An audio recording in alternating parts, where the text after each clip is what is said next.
नमस्कार, आपसे मेरा नाम है अशोक यादव एडवोकेट और मैं आप सभी के लिए लीगल एडवाइस पे वीडियोस अपलोड करता हूं जो कि आप सब लोग लाइक करते हैं, पसंद करते हैं, शेयर करते हैं और सब्सक्राइब भी करते हैं। अब तक नहीं किया तुरंत करिएगा और दूसरे लोगों तक भी जानकारी को जरूर शेयर करिएगा। देखिए, होता क्या है कि जब भी पत्नी एक एफआईआर दर्ज कराती है तो सबसे पहले उसमें एक ही कथन जब से ज़्यादा मेंशन होता है कि मेरे पति ने मुझे मारा पीटा, घर से बाहर निकाल दिया और अब वो दूसरी शादी करना चाहता है, मुझे रखना नहीं चाहता है। ये बहुत ही ज़्यादा कॉमन आपको ड्राफ्टिंग मिलेगी, बहुत ही ज़्यादा कॉमन कंप्लेंट्स मिलेंगी और इस तरह की चीज़ें। कुछ महिलाएं हैं जो गलत आरोप पतियों पर लगा देती हैं, लेकिन फिर भी मैं कहता हूँ कि ये जो कॉमन जो कहानी है ये सभी एफआईआर में आपको देखने को मिल जाएगी। अब देखिए, यहाँ पर उसने ये स्पष्ट रूप से लिखा कि वो मुझे नहीं रखना चाहता है और दूसरी शादी करना चाहता है। ये उनका आरोप जो है वो मिथ्या है, यानी कि झूठ है। अब इस आरोप को आपको अपने केसेस में ग्राउंड बनाना है जब उसने ये कहा है। और यहाँ पर विशेष रूप से आप ये ध्यान रखें कि अगर आप उसने ये कहा है तो आप अपनी पत्नी को रखने की जिद पर आ जाएं। बस एक ही चीज़ आप बोलें कोर्ट में, जहाँ पर भी आपने सब मैं तो रखना चाहता हूँ लेकिन वो ही नहीं रहना चाहती है।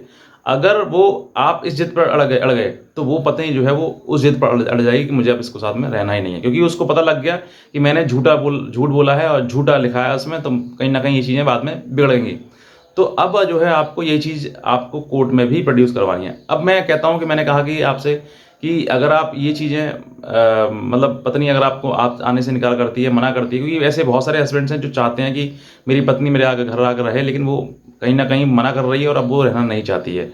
तो वो रहना तो नहीं चाहती है लेकिन उसके एवज़ में मुकदमे कर देती है, झूठे मुकदमे कर देती है।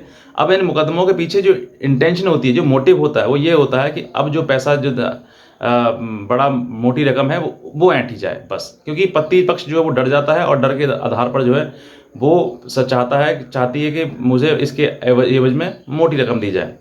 बहरहाल कुछ महिलाओं की बात कर रहा हूँ, बहुत सारी महिलाएं झूठे मुकदमे लगा देती हैं। कुछ महिलाएं जिनके साथ सच्चाई में उनके साथ में पीड़ित हैं तो वो महिलाओं की गिनती होती नहीं है, क्योंकि कहीं ना कहीं उन्होंने पहले से ही माहौल ख़राब कर रखा है। उन्होंने झूठ के आधार पर, क्योंकि झूठ कोर्ट में क्या कहीं पर भी हर व्यक्ति तुरंत पकड़ लेता है और समझ जाता है कि ये झूठे मुकदमे किया हुआ इसने। तो वो झूठ जो है जब कुछ सामने आता है तो अब इस समय पर आपको क्या करना है। मान लीजिए कोई पत्नी आपकी ये कह रही है कि मुझे साथ में तुम्हारे नहीं रहना है, तो आपने जिद पकड़ ली मुझे रहना है। अब जिस समय मान लीजिए एक एक करके मैं कहता हूँ कि 490 केस कर दिया, तो 498 केस कर दिया, तो 498 केस में भी यही उससे कहें कि आप एक सवाल पूछ लेंगे, आप उसके साथ रहना चाहती हैं। अगर वो मना कर देती मैंने रहना नहीं चाहती हूँ, तो ये अपनी बात उसकी खुद मिथ्या हो गई, कि मतलब झूठ हो गई कि भाई ये रहना खुद नहीं चाहती है और आरोप लगा रही है पति के ऊपर।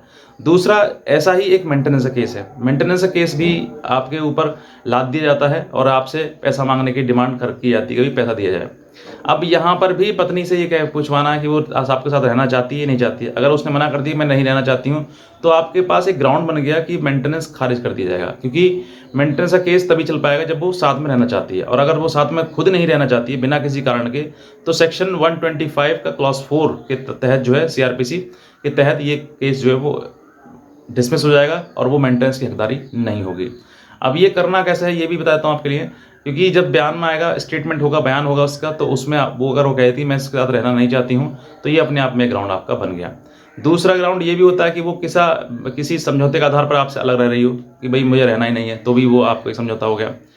तीसरा ये हो गया कि आप वो किसी प्रकार से एडल्ट्री में हो, तब अगर प्रूफ कर दें तब भी आप उसी सेक्शन 125 का 4 क्लॉज 4 में सीआरपीसी में आप एप्लीकेशन लगा उसको रिमूव करा सकते हैं, खत्म करा सकते हैं मेंटेनेंस के लिए। तो ये चीज़ें आपको बहुत बेनिफिट रहेगी। और हाँ, तीसरा और बताता हूँ एक आपको, एक मेंटेनेंस के साथ साथ में है डीवी। तो डीवी का अगर आप केस करते हैं, डीवी में यही लगाती है मुझे मार पीट के घर से निकाल दिया, अब जो है वो रखना नहीं चाहता है, मुझे दूसरी शादी करना चाहता है, ऐसी चीज जो कंप्लेंट में आपके ऊपर जो चीज़ें लिखाई जाती हैं वो ये लिखाई जाती हैं।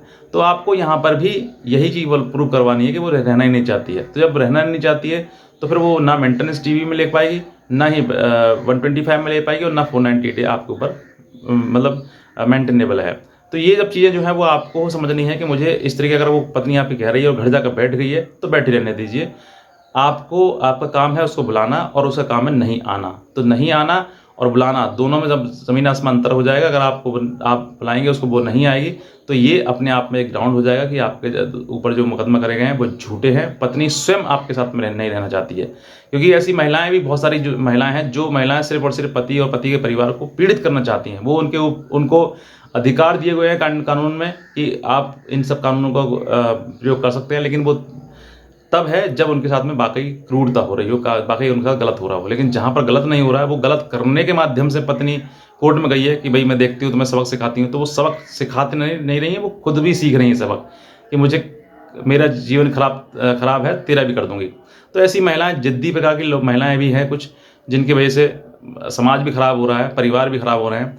तो आपको समझना है कि अगर ऐसी महिला है जो जिद्दी है, रहना नहीं चाहती है, तो आप मत कहिए कि वो नहीं रहना चाहती है। अरे वो खुद कहेगी चिल्ला चिल्ला के, मैं नहीं रहना चाहती हूँ। आप तो एक ही बात जिद पर अड़िए कि मुझे तो रखना है, मुझे तो साथ में रहना है इसमें, तो आपका मेंटेनेंस भी जिसमें हो जाएगा, डीवी भी और 498A भी, क्योंकि उसके द्वारा जितने भी कथन किए हुए हैं वो सब झूठ है और किसी प्रकार का उनका आधार कोई नहीं है। तो मैं ये बताना चाहूँगा, अगर आप नए हैं तुरंत सब्सक्राइब करें इस चैनल को, और अगर कोई भी लीगल एडवाइस अगर आप हमसे चाहते हैं तो आप हमारे दिए हुए नंबर पर हमें संपर्क भी कर सकते हैं। आज का वीडियो देखने के लिए आपसे बहुत धन्यवाद।